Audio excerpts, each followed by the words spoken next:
Bonjour à tous et bienvenue sur Stars et Secrets, la chaîne où l'on dévoile les histoires fascinantes des icônes qui ont marqué le monde. Aujourd'hui, on plonge dans l'univers de Bruce Lee, un homme qui, 50 ans après sa disparition, reste une légende absolue. Symbole de force, de philosophie et de charisme, Bruce Lee a redéfini le cinéma et les arts martiaux. Mais derrière l'icône, il y a des vérités méconnues, des rumeurs persistantes et des révélations bouleversantes partagées par sa fille, Shannon Lee. Alors, êtes-vous prêt à découvrir l'homme derrière la légende? Si oui, donnez un pouce levé, abonnez-vous et activez la cloche pour ne rien manquer de nos prochaines vidéos. Bruce Lee, c'est bien plus qu'un acteur ou un artiste martial. C'est une force de la nature, un penseur visionnaire qui a transcendé les barrières culturelles et inspiré des générations entières. Pourtant, sa mort prématurée à seulement 32 ans a donné lieu à des spéculations sans fin, drogue, liaison, complot. Qu'en est-il vraiment? Shannon Lee, sa fille, a brisé le silence pour rétablir la vérité et révéler des facettes inattendues de son père. Avant de plonger dans ces détails croustillants, remontons le temps pour comprendre comment Bruce Lee est devenu une légende mondiale, un homme dont l'héritage continue de vibrer 5 décennies plus tard. Les origines d'une légende, une enfance tumultueuse.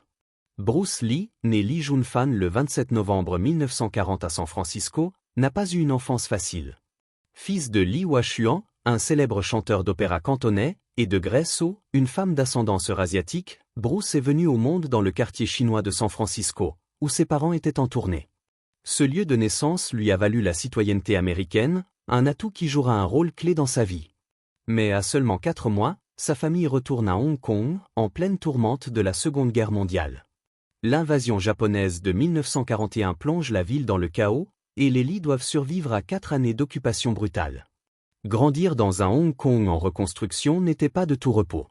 La carrière de son père décline, les finances familiales s'amenuisent et le jeune Bruce, avec son tempérament bouillonnant, se retrouve souvent mêlé à des bagarres de rue. Ses confrontations avec des gangs locaux inquiètent ses parents, mais elles forgent aussi son caractère indomptable. Malgré ces défis, son père perçoit son potentiel et l'inscrit à des cours de Wing Chun sous la tutelle du maître légendaire Ip Man. À l'époque, l'ascendance mixte de Bruce suscite des réticences, mais sa détermination brise les barrières. À 18 ans, il excelle déjà dans les compétitions de boxe à Hong Kong, prouvant qu'il est bien plus qu'un simple adolescent turbulent. Cependant, ses frasques dans les rues continuent de causer des soucis à sa famille. Pour lui offrir un avenir meilleur, ses parents prennent une décision radicale, l'envoyer aux États-Unis. Ce choix marque un tournant décisif dans sa vie, le propulsant vers un destin qu'il n'aurait jamais imaginé. La conquête des États-Unis, un talent brut. Arrivé à Seattle à la fin des années 1950, Bruce Lee s'immerge dans un nouveau monde. Il poursuit ses études, perfectionne ses compétences en arts martiaux et commence à enseigner sa propre interprétation du Wing Chun. À l'université de Washington, il ouvre sa première école d'arts martiaux, attirant des élèves fascinés par son charisme et son approche novatrice.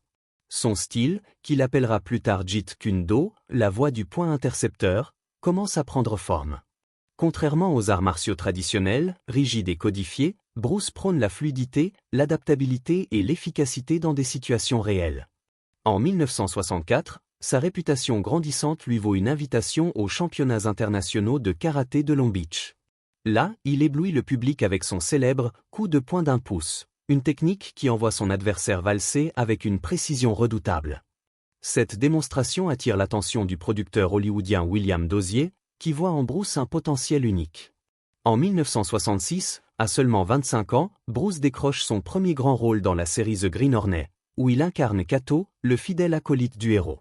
Pour la première fois, le public américain découvre les arts martiaux à travers ses mouvements rapides et précis. Mais Bruce ne se contente pas de suivre les conventions, il adapte ses techniques ultra rapides pour la caméra, ralentissant ses gestes pour qu'ils soient capturés avec clarté, tout en conservant une intensité électrisante. Malgré le succès de The Green Hornet, la série s'arrête après une seule saison. Bruce se retrouve à un carrefour, confronté à l'incertitude et aux stéréotypes d'Hollywood, qui limitent les acteurs asiatiques à des rôles secondaires. Mais il refuse de se décourager. À Los Angeles, il fonde l'Institut Jun Fan Gung Fu, où il développe son approche révolutionnaire des arts martiaux. Le Jeet Kune Do devient plus qu'une technique, c'est une philosophie, un mode de vie qui valorise l'authenticité, l'adaptation et la liberté d'expression. Bruce s'inspire de disciplines variées boxe, escrime, Wing Chun pour créer un système qui défie les conventions et redéfinit l'entraînement au combat. Son influence s'étend au-delà des dojos.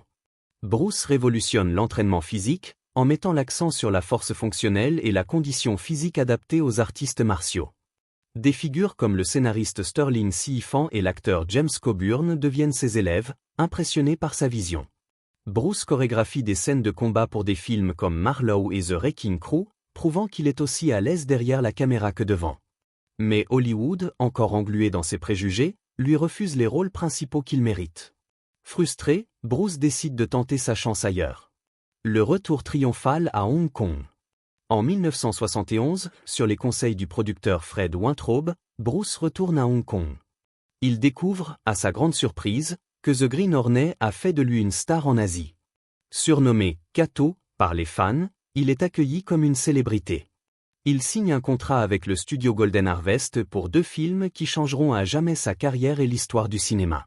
Le premier, The Big Boss, 1971, le met en scène dans le rôle d'un jeune Chinois luttant contre un réseau de trafic de drogue en Thaïlande.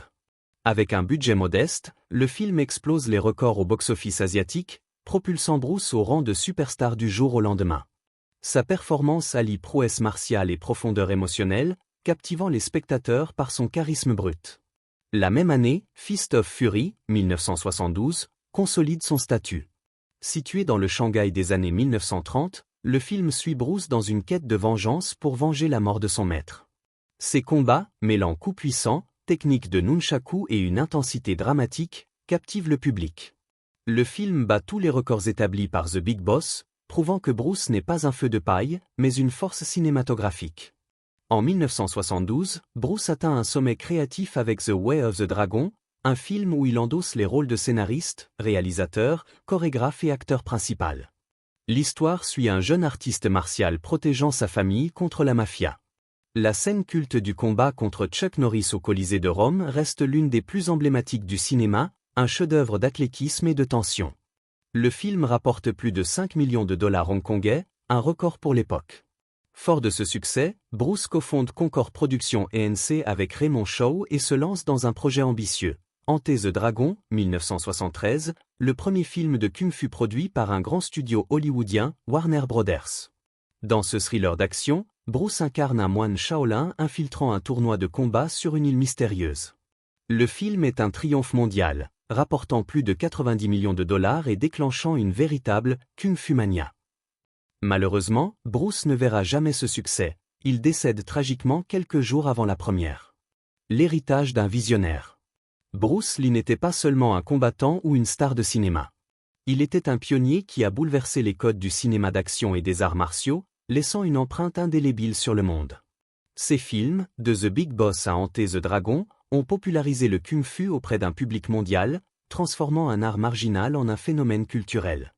Mais son influence transcende les écrans.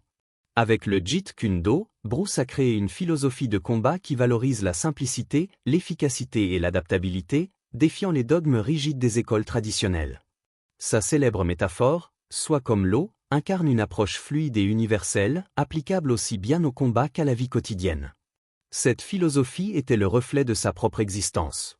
Bruce vivait pour se dépasser, repoussant sans cesse ses limites physiques et mentales. Il était en avance sur son temps, intégrant des techniques d'entraînement fonctionnel ou musculation, cardio, étirement, bien avant que ces concepts ne deviennent la norme dans le sport moderne. Ses carnets, découverts après sa mort, révèlent un esprit introspectif, rempli de réflexions sur l'autodiscipline, la méditation et la quête de sens. Des citations comme « Ne crains pas l'échec, crains de ne pas essayer » ou « La clé du succès est de commencer avant d'être prêt » continuent d'inspirer des millions de personnes, des athlètes aux entrepreneurs. Bruce a également brisé des barrières culturelles à Hollywood. À une époque où les acteurs asiatiques étaient cantonnés à des rôles stéréotypés, ou souvent des méchants ou des personnages secondaires, il a exigé d'être reconnu comme une star à part entière. Son charisme, son authenticité et sa maîtrise des arts martiaux ont forcé l'industrie à revoir ses préjugés, ouvrant la voie à des figures comme Jackie Chan et Jet Li. Ses amitiés avec des icônes comme Steve McQueen, James Coburn et Karim Abdul-Jabbar témoignent de son influence, même parmi les élites d'Hollywood.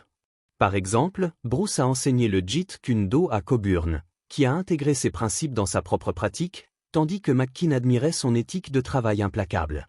Son impact ne s'est pas arrêté à sa mort. Les séquences inachevées de Game of Death, son dernier projet, ont été récupérées et complétées par Golden Harvest, bien que le résultat ait divisé les fans en raison de l'utilisation de doublures.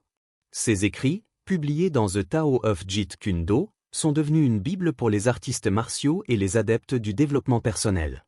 Des expositions, comme celle du musée de Hong Kong en 2013, et des documentaires, comme I Am Bruce Lee, 2012, continuent de célébrer son génie.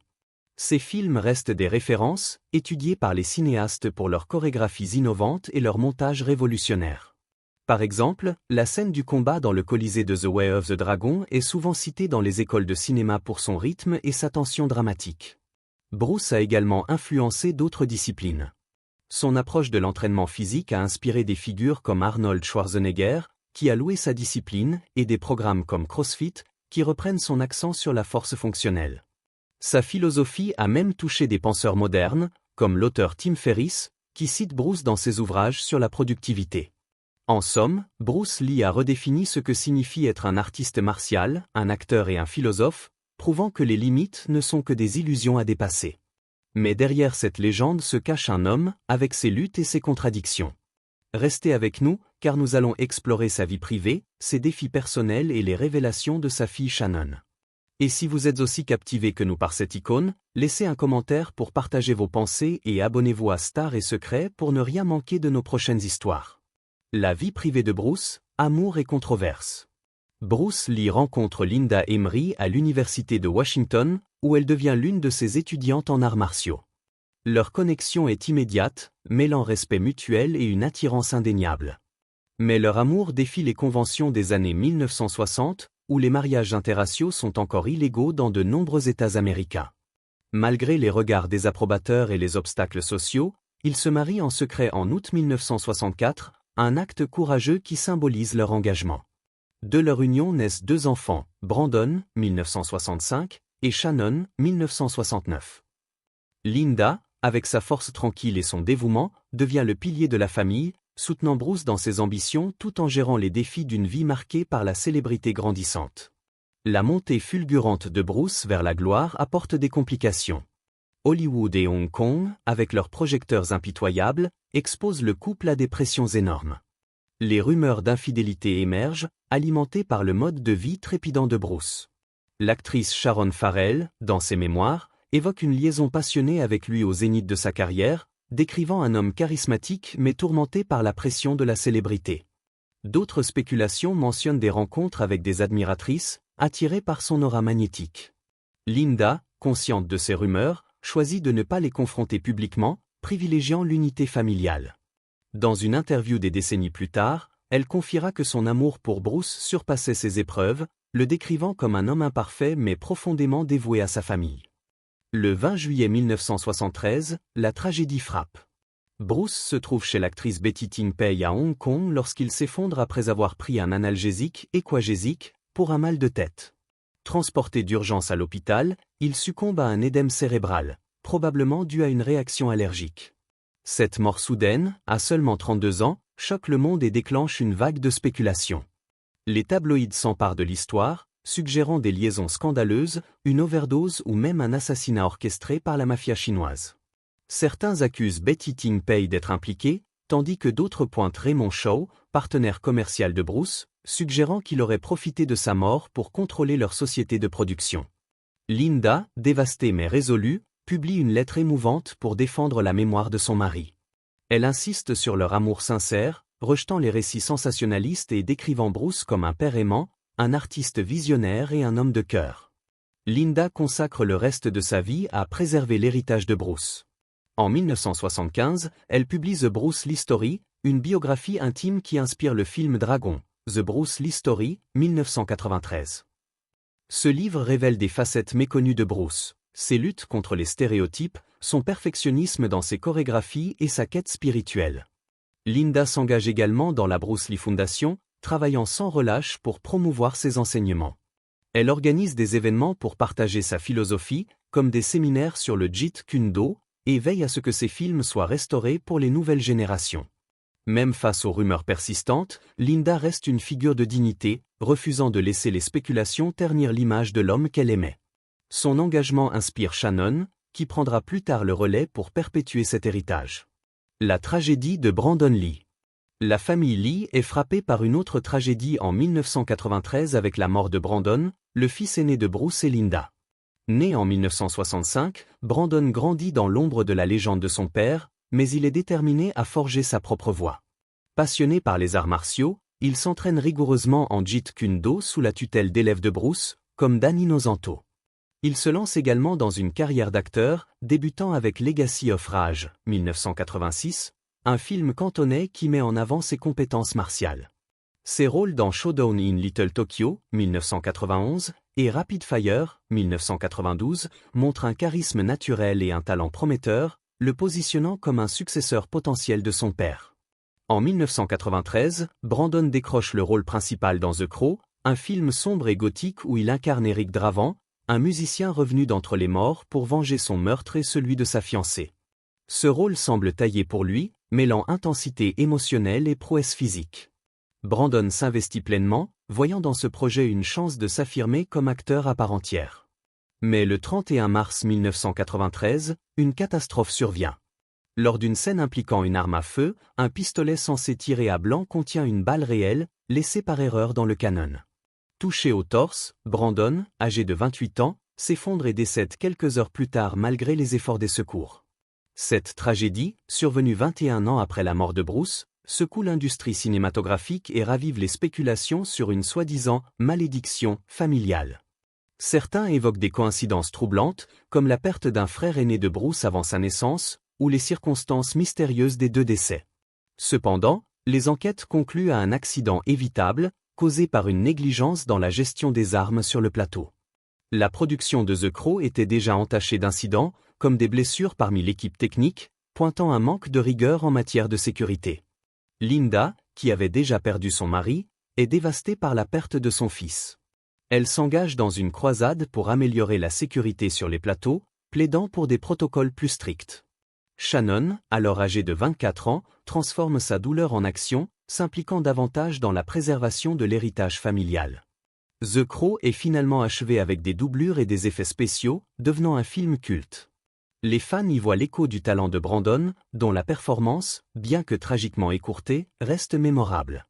Sa mort soulève des questions sur la sécurité dans l'industrie et inspire des réformes, notamment grâce à l'activisme de Linda et Shannon. L'histoire de Brandon, comme celle de son père, est celle d'un talent fauché trop tôt, mais dont l'impact perdure à travers son œuvre et l'amour de sa famille. Démêler le vrai du faux, la mort de Bruce Lee.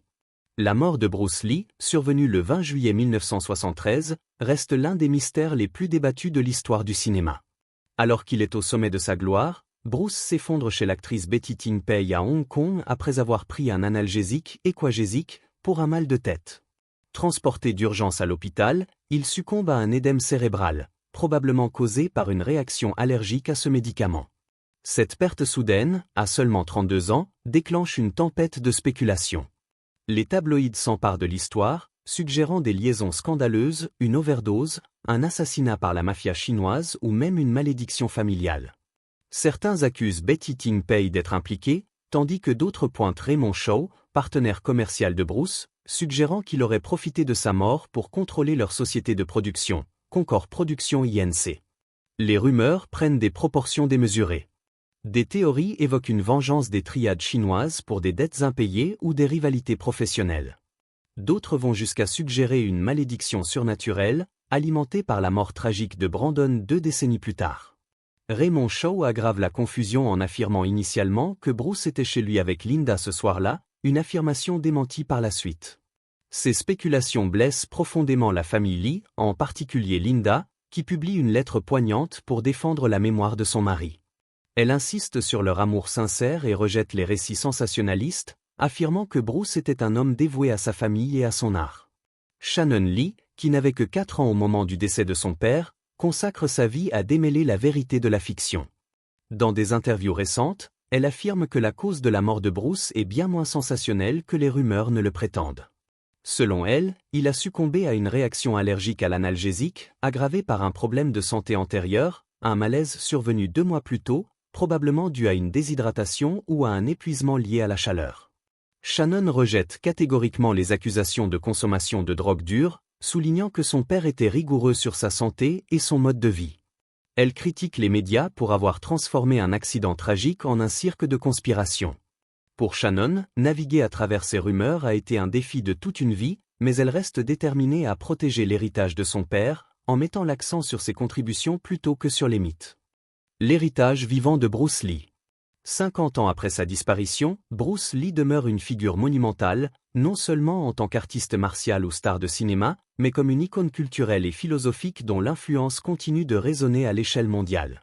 Ses films, de The Big Boss à Enter the Dragon, n'ont pas seulement popularisé le kung-fu, ils ont redéfini le cinéma d'action, introduisant un niveau d'authenticité et d'intensité jamais vu auparavant.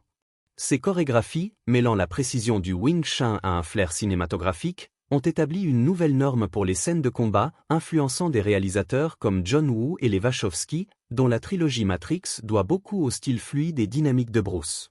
Sa philosophie du Jeet Kune Do, mettant l'accent sur l'adaptabilité, la simplicité et l'expression de soi, a transcendé les arts martiaux, inspirant des domaines aussi divers que le développement personnel, la science du sport et même l'innovation en affaires. Shannon Lee, en tant que principale gardienne de l'héritage de son père, s'assure que ses enseignements perdurent.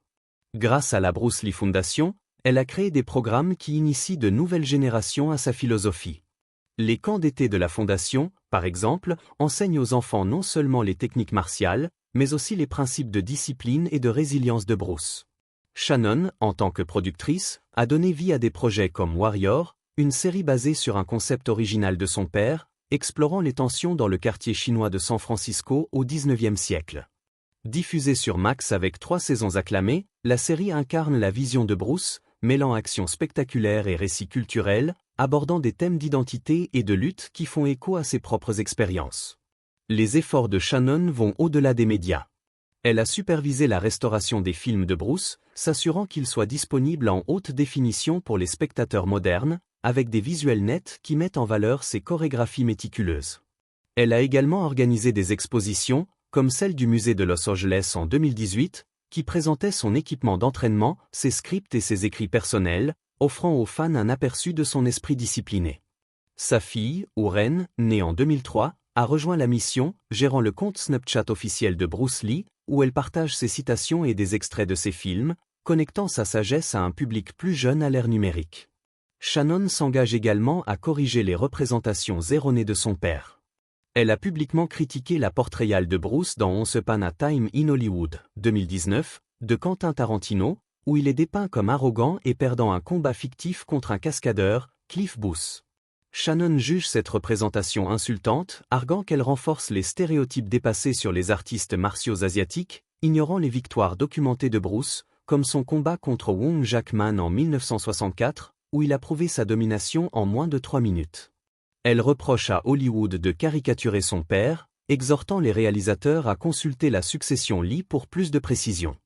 Sa position reflète une lutte plus large contre la représentation culturelle erronée, faisant écho au combat de Bruce contre les stéréotypes dans les années 1960 et 1970. La Fondation promeut également l'impact plus large de Bruce. Ses méthodes d'entraînement, combinant musculation, exercice de flexibilité et conditionnement mental, ont influencé les tendances modernes du fitness, des arts martiaux mixtes au programme d'entraînement fonctionnel. Des athlètes comme le champion de l'UFC Conor McGregor ont cité Bruce comme une inspiration pour leur préparation mentale et physique. Ses écrits, remplis de réflexions sur le dépassement de la peur et l'acceptation du changement, sont cités par des leaders d'opinion comme Oprah Winfrey et Tony Robbins, qui voient en Bruce un modèle de potentiel illimité. La Bruce Lee Foundation collabore avec des écoles et des centres communautaires pour enseigner ces principes, favorisant la résilience et la créativité chez les jeunes du monde entier. Linda, désormais dans la fin de la soixantaine, s'est retirée d'un rôle actif dans la fondation, mais reste une présence guidante, considérant son rôle comme un devoir sacré pour honorer la mémoire de Bruce. Elle veille à ce que les fans et la famille se souviennent de lui non seulement comme un combattant, mais comme un penseur qui valorisait la compassion et l'autodécouverte. Ensemble, Linda, Shannon et Oren ont accueilli d'innombrables passionnés à la fondation, des jeunes artistes martiaux aux cinéastes inspirés par les techniques de Bruce. Ses fans voient en lui une figure multidimensionnelle, un combattant habile, un philosophe profond et un homme de famille dévoué dont l'héritage perdure à travers ses films, ses écrits et les efforts continus de sa famille. Alors, qu'en pensez-vous? Bruce Lee était-il simplement une icône cinématographique, ou un visionnaire dont les idées façonnent encore notre monde? Partagez vos pensées dans les commentaires ci-dessous, donnez un pouce levé à cette vidéo, et abonnez-vous à Stars et Secrets pour découvrir d'autres histoires captivantes. Merci d'avoir regardé, et restez connectés pour notre prochaine aventure.